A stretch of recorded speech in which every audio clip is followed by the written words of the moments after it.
Real people, real breakthroughs. This is the Psychology of Eating podcast, where psychology and nutrition meet to uncover the true causes of our unwanted eating concerns. Your relationship with food will never be the same. Now, here's your host, eating psychology expert, and founder of the Institute for the Psychology of Eating, Mark David. Welcome, everybody. I'm Mark David, founder of the Institute for the Psychology of Eating. We're back in the Psychology of Eating podcast, and I'm with Sandra today. Welcome, Sandra. Hello, Mark. I'm so glad you're here. And let me just say a couple of words to viewers and listeners. In case you're new out there, here's how this works. Sandra and I are officially meeting for the first time right now, and we're going to spend less than an hour together and do the best we can to move you forward, young lady, and, see if we can help in whatever challenge you're looking for. So, if you could wave your magic wand and get whatever you wanted from our time together, what would that look like for you? I think I would like to have more energy, or maybe I could express it better, balance my energy better. I have the feeling I waste a lot of energy and spend it maybe in the wrong places. And I have a lot of plans and a lot of ideas and a lot of on my plate. And sometimes I don't know how to make it all. Mm-hmm. So when you find yourself not managing your energy well, what might that look like? Like, what would be a way that, I can manage my energy better than this? Sometimes I get overwhelmed, and then I don't know where to start, and then I get easily distracted. I don't do what I have planned. I get lost in the internet, or I eat too much, and yes, it's a bit hard to describe. Yes, it's sometimes too much. I want to do at once, and then it all falls apart. Mm-hmm. So how often does, unwanted eating come into the picture for you? It's mostly in the evening after a stressful day. It's like calming me down, or I try to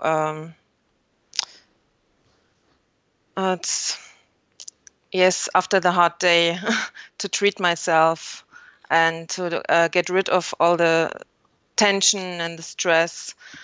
And sometimes it's at lunchtime or after lunchtime, but mostly it's in the evening. Mm-hmm. And how many days a week does that happen for you, would you say? I think 4 or 5 days a week. Mm-hmm. So, do you reach for any particular foods? Chocolate. Mm-hmm. I do the healthy dark one, but it still has enough sugar, I think. Mm-hmm. So, chocolate. Now, are you concerned about your weight? Not really. My weight goes up and down, and but I think my body has a wisdom, Mm-hmm. and I'm not really concerned about weight. I always love to lose some weight, but I'm okay with the body I have. So maybe it's 5 pounds or so, but it's not the priority. I'm more concerned about the overeating, and I don't know. I feel like I numb myself, and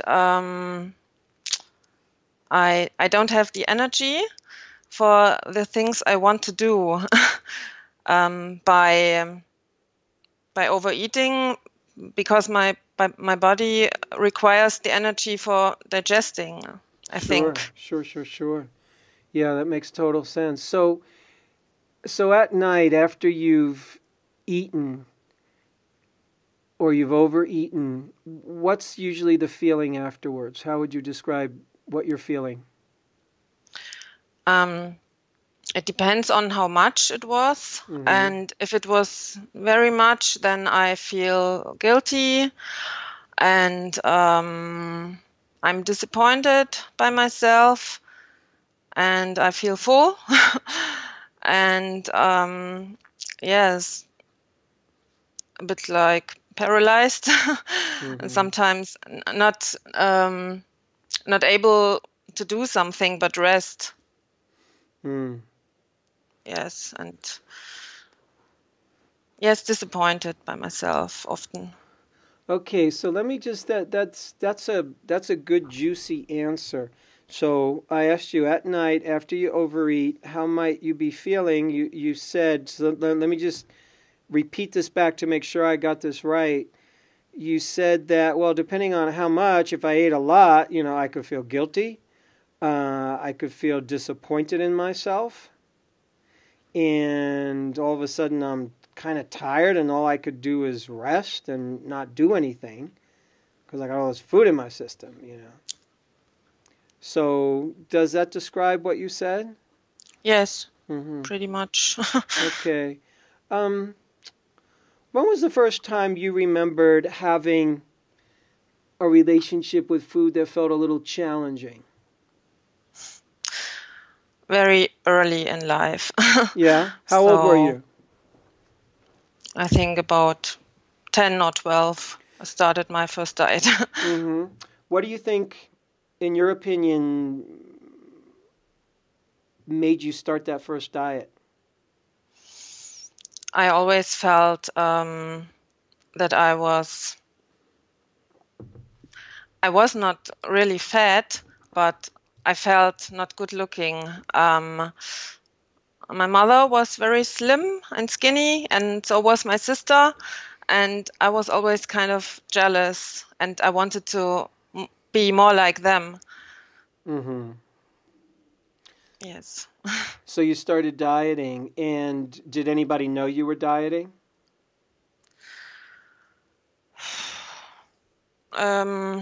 Yes. My parents noticed, and but it was okay. It got worse when I got older. Then it got severe. So. Do you live alone? Are you in relationship? I am divorced. I was married for 6 years, and we separated about 8 years ago, and yes, divorced for 4 years now, and currently I don't have a partner. Are you dating, or have you had a significant other in between this time? Yes, I had a boyfriend, and I ended the relationship this year, a couple of months ago, because it was very difficult and challenging, and yes, I have the feeling I'm just not good at relationships. And now I want to improve the relationship with myself. I want to work on myself, and I think I have some work to do. And yes, relationships is the most challenging, most difficult part of my life, I can say. And by now I have other priorities, my work, my son, and the training. I'm not saying I don't want to have a boyfriend ever again, but not at this time. Yes. Mm-hmm. So, are there times during the week or the month where you notice your eating is much better and you're not overeating in the evening and things are not as bad as they might usually be? Yes, there are times. What characterizes those times? Are they predictable in any way? Do you notice anything about them? Yes, I'm doing Aikido. Mm-hmm. This is a martial art, Mm-hmm. and I really love that. And when I do this, it gives me a lot of energy, and I don't have the urge to eat so much when I do this. And yes, if I do something that I really like or appreciate, or spending time with my son, yes, things that I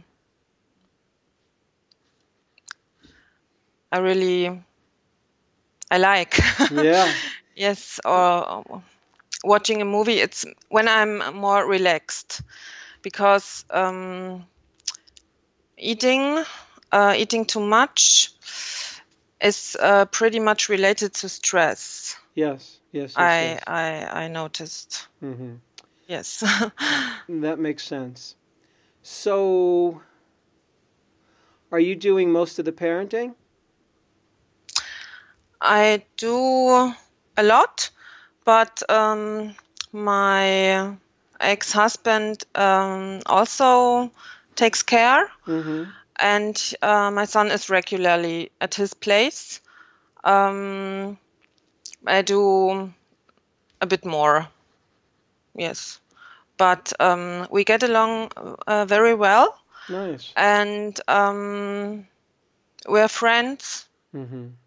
and it's important. Our son is the most important thing, so we are really exchanging important issues, and yes, that works well. Yeah. So, when you eat at night, you mentioned chocolate. Are there any other foods that you go for? Oh, then yeah, sometimes nuts, Mm-hmm. or what else? I really prefer the chocolate. Sometimes it's some healthy bars with dates, Mm-hmm. sweet stuff. I I'm pretty strict with my eating, because I have a lot of food sensitivities, and I have a sensitive digestion. So I try to move in my allowed um, places. Sure. Yes. Sometimes it's some nut butters, almond butter, or yes, some smooth stuff. And mostly I let the chocolate melt in my mouth. Mm-hmm. Yes. So, this is another question that's off the topic we're talking about right now. If you look back on your life, what would you say? How would you complete this sentence? One thing that I'm particularly disappointed in about life is like a particular disappointment that stands out for you. Particular disappointment is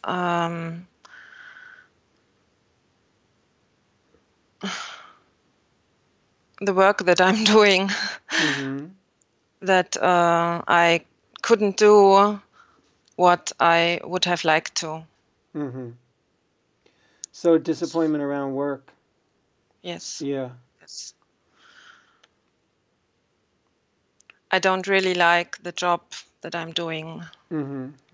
It's a safe job. I can do a living for me and my son, and yes, I get enough money from Mm-hmm. it, but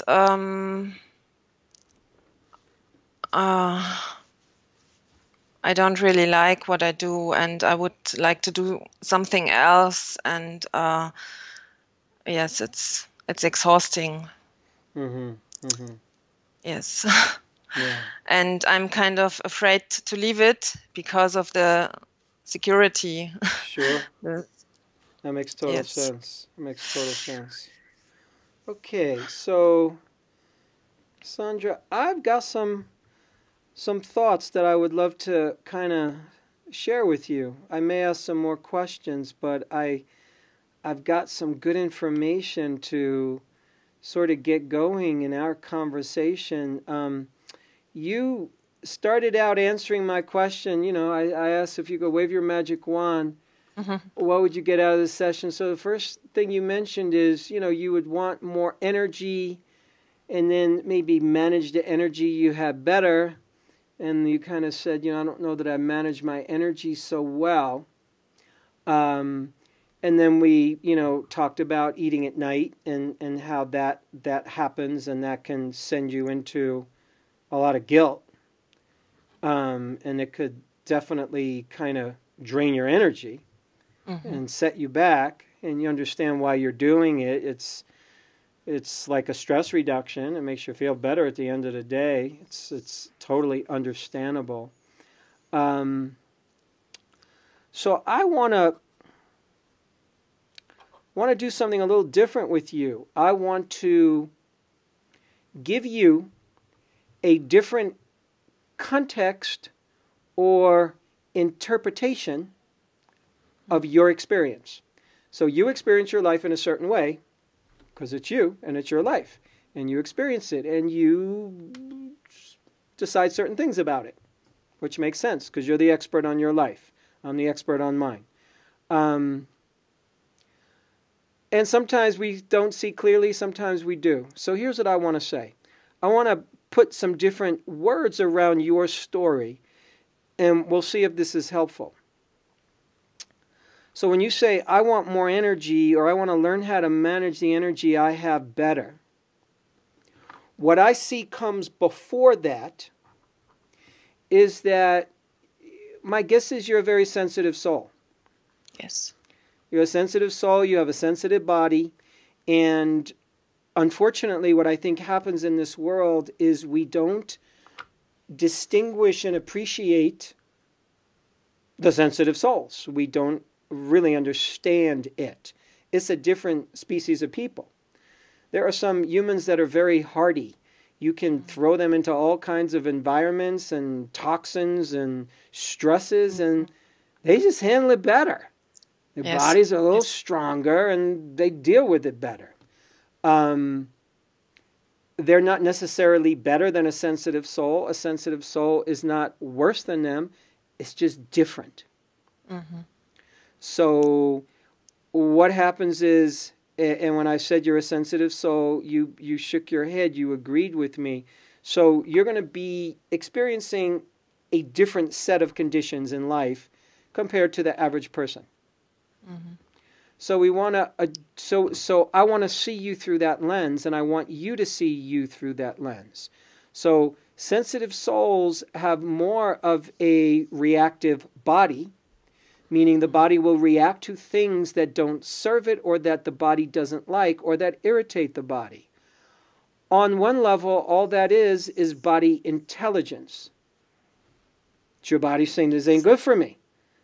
This does feel good. This doesn't feel good. So then you know very specifically, oh, this feels good, this doesn't. So sensitivity is actually a form of intelligence. It's the body and the world and our experience giving us feedback and saying, okay, this something's not working here. Oh, this food doesn't work. Let me make an adjustment. Oh, this environment's not working. I got to just figure something out here. So you will probably from now until forever be managing your experience with the world based on that sensitivity. So I'm saying this because I would love for you to be able to honor that part of you a little more and respect it a little more, and to notice any places where you may see that part of you as somehow less than or deficient. Because you don't have a lot of room to A, be sensitive and react to something in your environment, and then B, to get down on yourself for doing that, and then get upset with yourself for trying to compensate in ways that don't work well. So to get upset at yourself for trying your best to navigate a sensitive body and a sensitive soul, you have to have more compassion. With myself. Yes. Otherwise, you're beating yourself up. Yes. And beating yourself up is the opposite of what you want to do. You're constantly trying to protect your body from getting beat up by food or by the environment, or your emotions from getting hurt by the environment. So it makes no sense to self-attack. So what I'm saying is that's where you have to get exquisitely better and better and better at respecting your own sensitivity, looking at it as a companion. It's a companion, and understanding that you need to honor it and respect it and respond to it, as opposed to think it makes me less than or I have to fix this. Do you see the difference? Yes. One is a more empowering way to look at your circumstance. The other is a disempowering way. Both ways have you noticing the condition or the experience, but one way is elevating you and the other way brings you down. It's no different than you look at your son, you look at what his proclivities are, what he's interested in, what his talents or skills are. You see the places where maybe he could learn more, but we're always looking to see what's their talents and how could we support them. And if he has a special need or a special condition, then you work with that and you love him. You don't attack him because he's sensitive to a food or a kid at school, right? So I really need you to be your best friend in this regard. Yes. See where I'm going? Yes. A lot of your energy gets wasted, I think, trying to fix something. Yes. And I really think that when you get that you don't have to fix this, that you just have to live into it with more compassion, then it'll still have challenges. You'll still have challenges. Things will still be difficult. You'll still be sensitive, but you'll use that information in a different way. So you come home and at night you're turning to chocolate to feel better and to stress relief. So here's what I want to say about that. I want to give you a different story around that. Part of your story, I believe, based on what I'm hearing from you, is, hey, this is not a good behavior. It's like, I do this. I asked you how what happens afterwards. What do you feel? You go, wow, if I eat too much, I feel very guilty. And I feel disappointed in myself, and I have no energy, and I need to just do nothing and relax. So one of the reasons you're going to chocolate is because you're trying to regulate a life that challenges you. You have, I think, correct me if I'm wrong, but you're the kind of person that doesn't have an easy time being alive on planet Earth. No. It's not easy for you. I get that about you. Yes. Some people, honestly, Sandra, it's just harder for, and I have all the compassion in the world for them. It's just harder. Some people it's easier. Some people are somewhere on the continuum, but it's hard for you. And I think because your nervous system is very sensitive, when you say, "Oh, I need more energy to focus on things. I start something, I don't complete it. I get distracted." A part of that is your nervous system isn't strong. It doesn't know how to function well in this world. You get easily thrown off. It's just you're easily distracted. Your nervous system has a hard time focusing because stimuli distract you. Yes. And especially negative things are going to grab your attention. Things that are wrong in the environment, negative feelings will tend to capture your attention, is what I get as well. So I want to acknowledge that it's hard for you. So turning to chocolate at night makes perfect sense. That is arguably the most harmless strategy you could have chosen to self-medicate. Yes, Of I all the think so. strategies to do, you could do drugs, you could do alcohol, you could do a lot of stupid things. Of all the strategies, that's probably one of the best.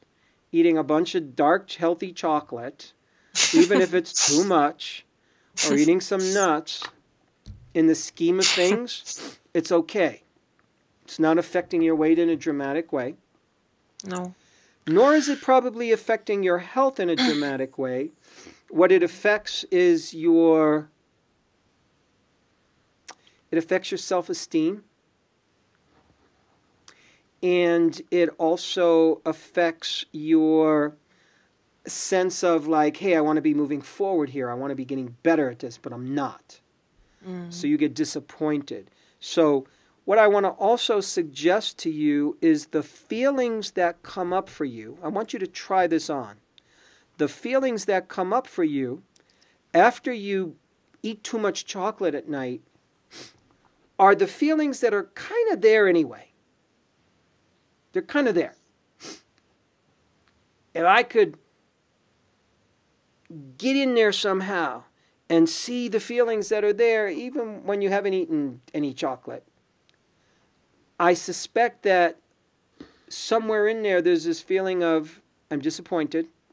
I'm guilty about me, life, and I'm tired. Yes. And when we're tired, the only thing you can do is rest, really. You can push through it, but that is awful. It's hard to push through being tired.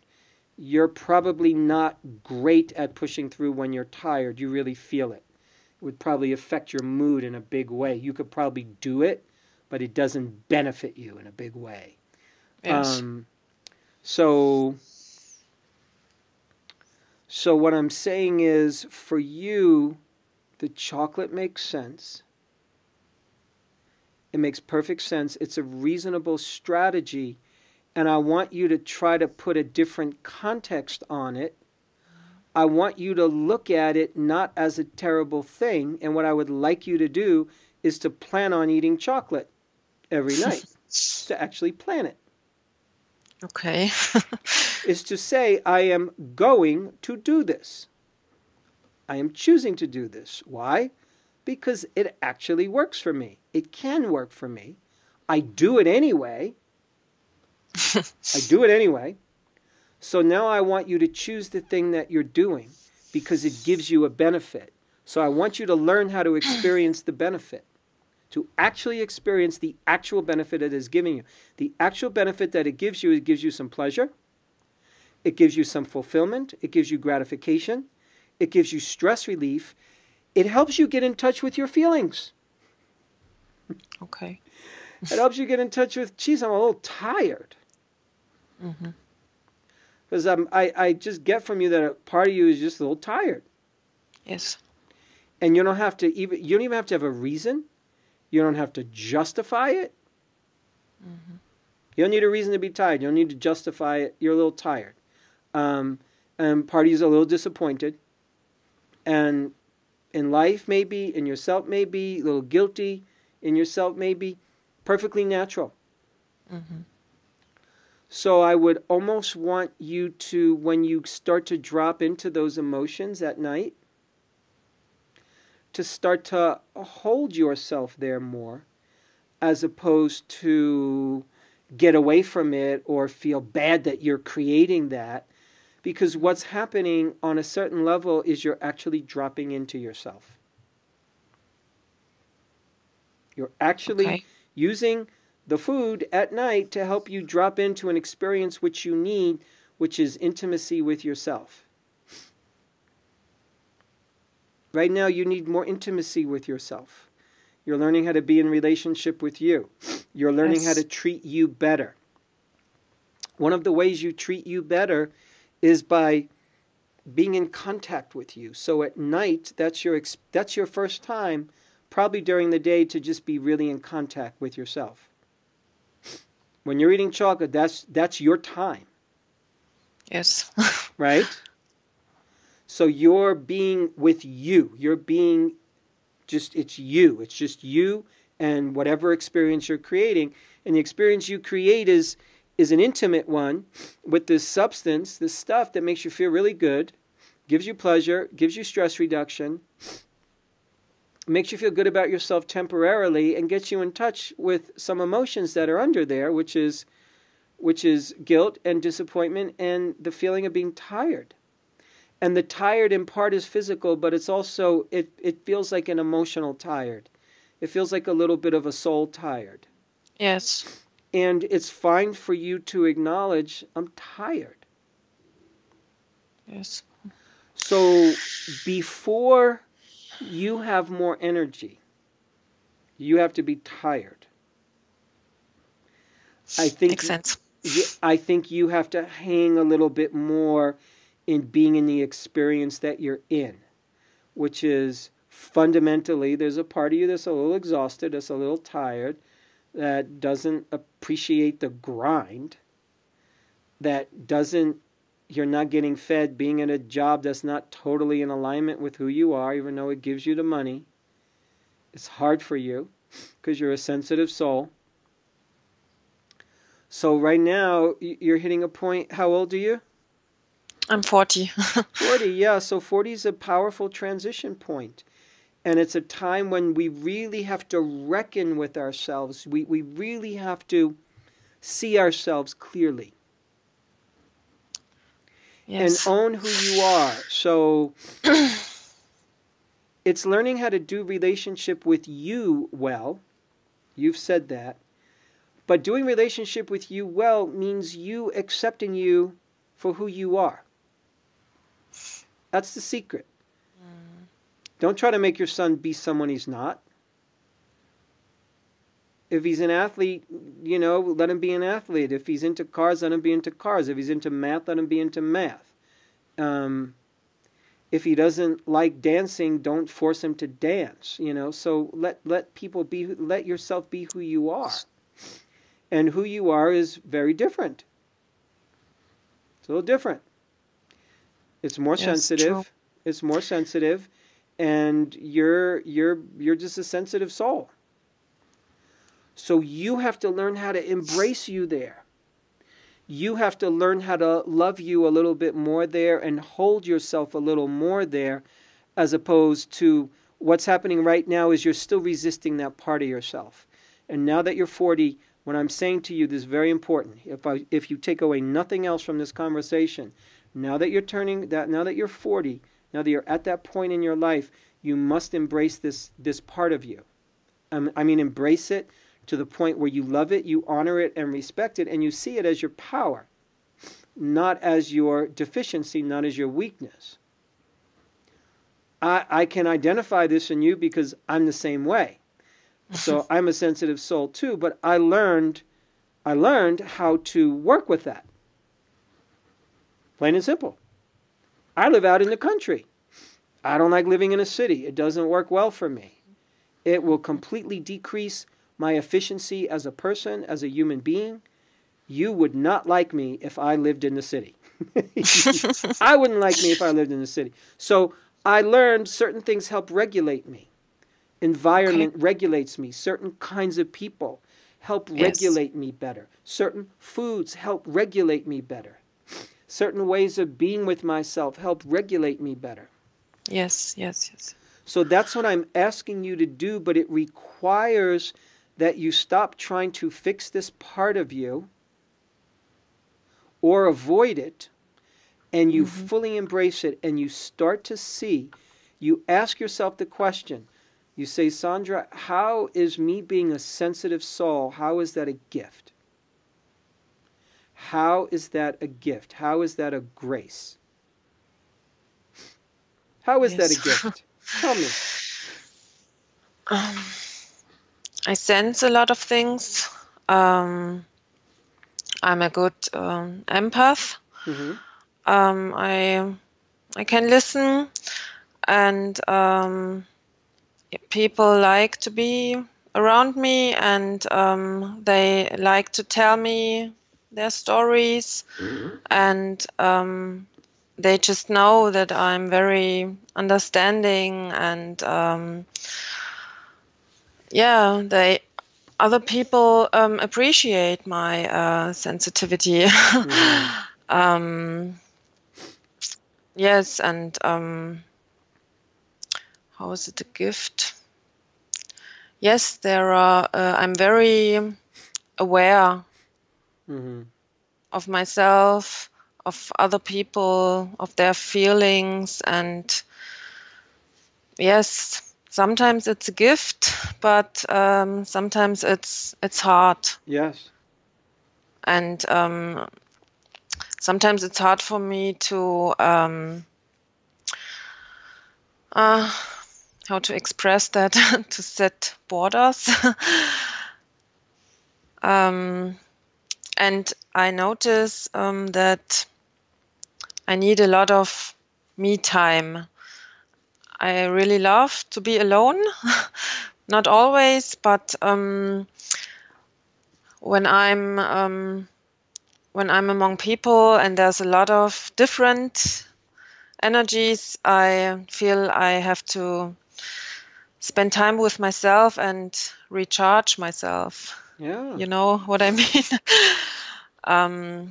Yes, and so that's the answer to how you have more energy. How you have more energy is you just honoring how you work. This is how you work. You just said, wow, I need to recharge my batteries. I need to be alone. Alone time helps me. So it's respecting that and saying that's just how you work. There's no guilt. You don't have to justify it. You just have to do it. You just have to see, given my life and my lifestyle and given my responsibilities, how do I get some alone time? How do I recharge? But it's learning to respect that part of you. That's what I'm saying, to really own it and respect it as if it's your power. Because when I asked you, how does it benefit you, you said some amazing things. It makes you who you are. It gives you your superpowers. People feel good about you when they're around you. They can feel seen. They can feel understood. You can track people. You can feel their emotions. You can feel what's going on in your own self. And yeah, you identified, and it can be hard, for sure. Absolutely. It can absolutely be hard. So that's the package deal. That's what you have to learn how to live with. So let's go back to the chocolate. I want you to plan on having chocolate every night. Okay. I want you to plan on having chocolate every night. And what I would like you to consider is plan on how much you're going to have. Okay. Now, I don't want you to undershoot it too much and deny yourself. I want you to pick an amount that you feel, something, I think this can satisfy me. Okay. And then do what you always do, which is you say you eat it slow and you enjoy it. Then you do that. And you conscientiously say to yourself, I'm doing this to feel good. I'm doing this because I've had a stressful day. I'm doing this because this gives me a certain kind of pleasure that right now nothing else gives me. Mm-hmm. And this helps me. And dark chocolate is not going to hurt me. Mm-hmm. It's probably not. As these things go, it's a pretty safe bet. And if you take care of yourself in other ways, you'll be fine. So you're choosing. You're choosing to do the thing you're going to do anyway. You're honoring the experience. You're enjoying it. And over time, what will happen is it will strengthen your ability to enjoy the thing you're doing or to choose not to do it if you don't want to do it. Because you're embracing it first. And you're seeing the brilliant reason for it. There's a brilliant reason why you're doing it that makes sense. So we're just looking to honor that. Yes. Mm-hmm. Yes, it's something else just came to my mind. Is it okay to say this? Please. Yeah. I'm very excited about learning and educate myself and this whole psychology and eating and healthy nutrition stuff. And then sometimes I get overexcited and I kind of binge watch videos and podcasts and information. So maybe it's an overload. And yes, with eating too much or chocolate, this maybe is a reflection. Yeah. I don't know. Again, let's look at why it would make sense. There's the part of us humans that we like sensory experience. We have sight, we have hearing, we have touch, we have taste. All the senses are here to be fulfilled. So the eyes want to see, the ears want to hear, the voice wants to speak, the skin wants to feel, taste buds want to taste. Okay. It's as simple as that. We are built for sensation. So the body hungers for sensation. Every human, from the smallest child, as soon as they can contact their senses, like kids are like amazed by their own body and their own little experience because it's all new to them. So you are having an experience when you're binge watching, let's say, and eating. You're creating a multi-sensory experience for yourself. It's kind of like being at the movies and eating lots of popcorn. It's this full-bodied experience of the visuals, the feeling you get inside, the food in your mouth, maybe being excited. And when you're chewing, it actually can accentuate the excitement, but then it could also contain our level of excitement so it doesn't get too... So it's a sensory experience. So I'm always wanting you to see the brilliant reason first, where it makes sense. I want your mind to see why this experience makes perfect sense, why it's not wrong. As soon as you make it wrong, you will go into, there's something wrong with me, I'm deficient, I can't stop this, I need to fix this, what's my problem? You go down the wrong road when we think the behavior is wrong. You might not want to do the behavior, that's fine. It's fine for you to say to me, Mark, when I watch videos, I don't want to be eating, I don't like that behavior. I go, okay, that's a different story, but first let's understand why the behavior is there. Let's understand why it makes sense. Let's even maybe have a few times where you could actually enjoy the experience. And go, Yes, okay, sure. here's that experience. Let me just enjoy it once or twice so I could see what it's like. Once you do that, you have more power to say, do I want to eat while I'm watching this video? Do I want to eat in any given moment? Is that what I want to do? we develop our choosing muscle when we choose to do the very thing we're going to do anyway. It strengthens our choosing muscle in both directions. Okay. So that's a practice. It's a practice in always you seeing yourself from a higher perspective. Even though the behavior might be something you're going to want to choose not to do, you have to recognize the wisdom in it first. Yes, yes. Make sense? Yes, it makes sense, and I think it stops the fighting. Yes, exactly. And this is still a strong part of me that wants to fight this behavior. And that drains your energy. That's what Yes. it's the fight that drains your energy.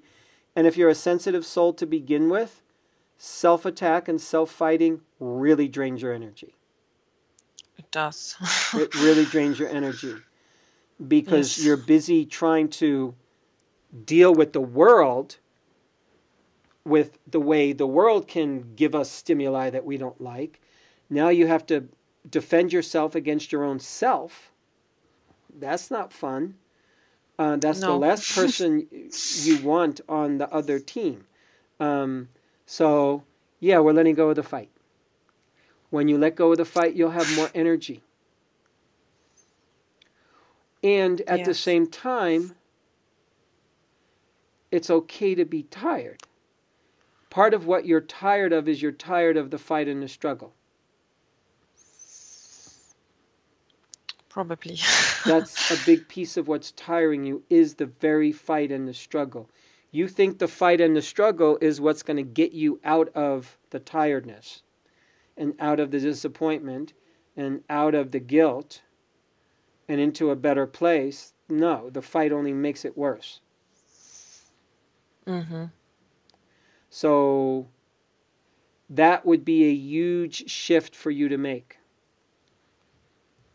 But that's the shift I'm asking you to make, and you can make that shift. I would not ask a 21-year-old to make that shift. They're not ready. You, as a 40-year-old, are ready for that kind of transition, for that kind of evolution. Because you're wise enough and you've had enough years on the planet to understand and to see the results that fighting yourself has not gotten you where you want to go. No. No, it hasn't. It hasn't. Which either means you have to fight yourself harder and beat yourself Yes. up more. And trust me, that doesn't work. Doesn't work. So then we have to call a ceasefire. So the things I've been asking you to do, another way of saying what I've been asking you to do is stop the fighting. Stop making things wrong. Stop finding the enemy in these behaviors. Start to make them your friends. See the wisdom in it. See the beauty in it. See the brilliant reason behind it first. And then what I'm suggesting is that's going to help you eliminate the fight. It's going to give you a little more energy. It's going to give you more of you back. It's going to make you more grounded. And it's going to take you out of the stress response. Fighting yourself is just going to make you crazy. It's not going to work for you. Yes, true. So then, what this stage of life is also about for you is noticing when you're fighting yourself and starting to catch yourself. Have a little alarm inside the head that goes off when you're fighting yourself. A little alarm that goes off. Ding, ding, ding. I'm fighting myself. Deep breath. 2 or 3 deep breaths. Pause. Does this help me? Does this get me where I want to go? Ask the question. So you introduce consciousness into the place where you normally go unconscious. Fighting yourself is an unconscious act. Yes. Harming another human being is an unconscious act. Harming self is an unconscious act. A part of us must go to sleep. It is not a natural act. So, defending oneself is natural. harming oneself for not a good reason, not natural. So you're learning to change that behavior. In order to change that behavior, you have to train yourself to stay awake a little bit more when you do the behavior. Catch yourself. Oh my God, Okay. I've been fighting myself for the last 10 minutes. Mm-hmm. So we're shortening the amount of time that you spend in self-attack. So if you spend, I'll just make up a number. If you spend an hour there every day, we want to shorten it to a half hour. And then we shorten it down to 20 minutes. Then we shorten it down to 10. So we gradually shorten the amount of time where you're self-attacking or self-hating or not loving yourself or feeling guilty. So that's the targets we're shooting for. How you doing? Do you have thoughts, questions? I think it's a good idea to become aware when I'm fighting myself. Yes, because maybe I'm often unconscious about that part.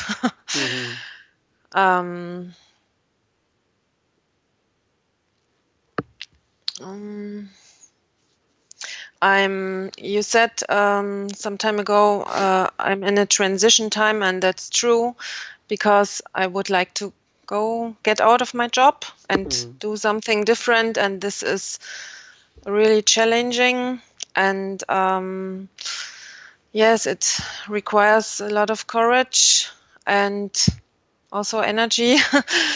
And yes, and it's also my age. I think if I don't do it now, maybe I will not be confident to do it later. Yeah. So yeah, that's a big part in my life right now to do this transition. So to do the transition, you need to be on your own side. Yes, it's true. Right? Not fight myself. Yeah. Yes. That it makes total sense. And yes, I'm the person. I'm very left-brained. I'm rational and logic, and yes, very often I push through, and I don't appreciate this sensitive part of me. I think I suppressed it a lot of times, and that made me tired and exhausted. Yes, I think that's an explanation. And it comes out at night for you when you're finally quiet and alone and you don't have responsibilities and you could be with yourself. That's when it comes out, and that's the person you want to care for. You just want to care for her. You don't have to have answers.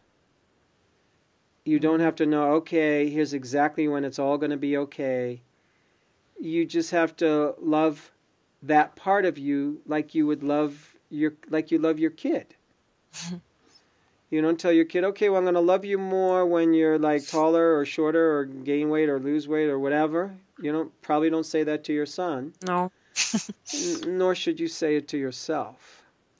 Nor should you be making your own love for yourself conditional. That's going to give you more of you back to deal with a powerful life transition. You need more of you available. So part of your work is to empower yourself more. This is a part of the work. Not easy, but it's a practice.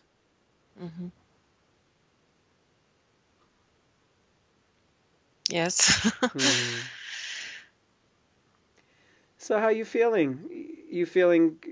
Yeah. Give me some words that describe you right now.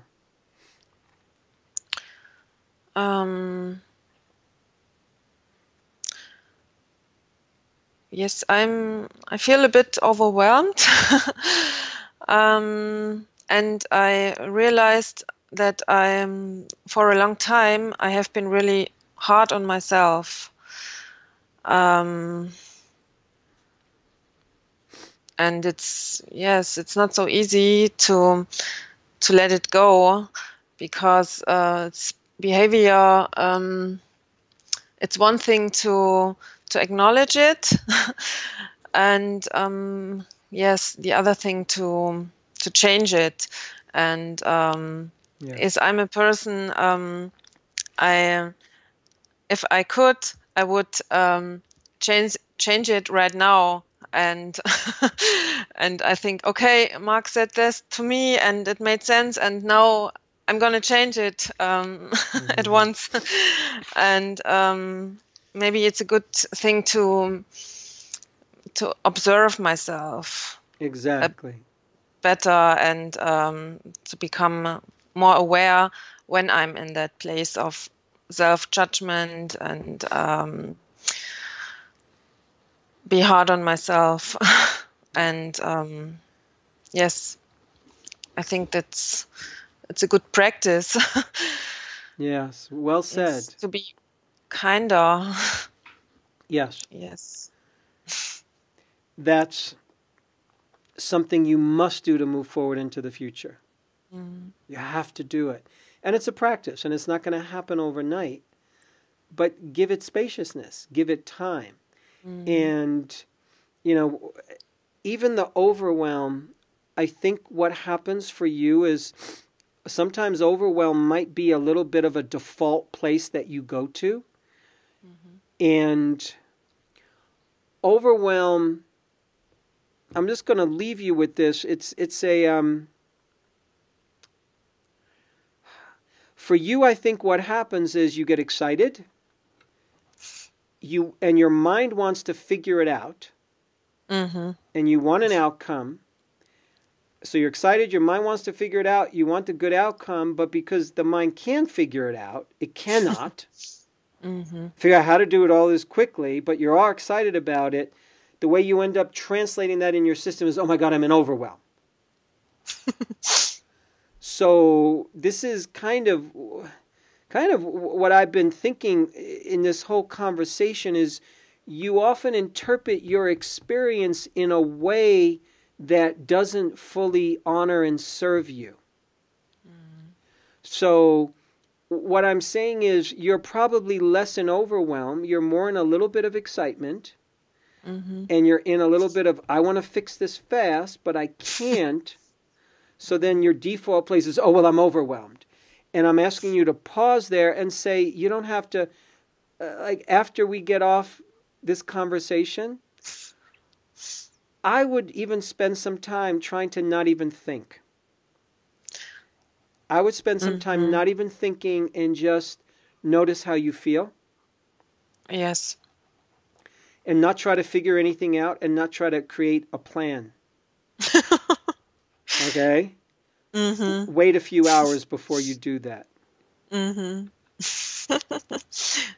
Yeah. Because sometimes you just have to let your nervous system take things in without assessing them, without having to fix them, change them, do something to it. Just marinate a little bit, absorb, digest a little bit. Yes. Make sense? Totally. Yes. That would be a typical reaction to make a plan, and now to notice and to say, yes, I do this tomorrow, and Right. yes, that would be a typical reaction for me, and probably it's better to let it flow and just sit there maybe, and yes, like you said, try to stop overthinking, overanalyzing. And just do some breathing and just be with yourself in a way where you could drop out of your head more into your body. Yeah? Yes, sounds good. All right. I really appreciate you being open and sharing your journey and being real and being honest. And, you've really hung in there in this conversation. So I thank you very, very much. I thank you. And yes, it was really profound. And I'm really glad I had the opportunity to be here and to open myself, because it's not so typical for me. I'm usually more in the shadow. I understand. Backstage. Well, I'm glad you made that choice. Good for you. That's a good sign. Yes. Okay. It's a sign I move forward, I think. Yes, exactly. Well, Sandra, okay. I've got all the confidence in you. I think you could do this, and you're just embracing the beautiful, sensitive part of you and owning it as a part of your power. And okay. Because it's your power, and it's a great thing. It's a great thing. So, I'm going to say thank you to you, Sandra, and thank you to everybody who's tuned in. Once again, I am Mark David on behalf of the Psychology of Eating podcast. Always more to come, my friends. Take care. I hope this was helpful. Thanks for listening to the Psychology of Eating podcast. To learn more about the breakthrough body of work we teach here at the Institute for the Psychology of Eating, please sign up for our free video series at ipe.tips. That's I for Institute, P for Psychology, E for Eating.tips, TIPS. You'll learn about the cutting-edge principles of dynamic eating psychology and mind-body nutrition that have helped millions of people forever transform their relationship with food, body, and health.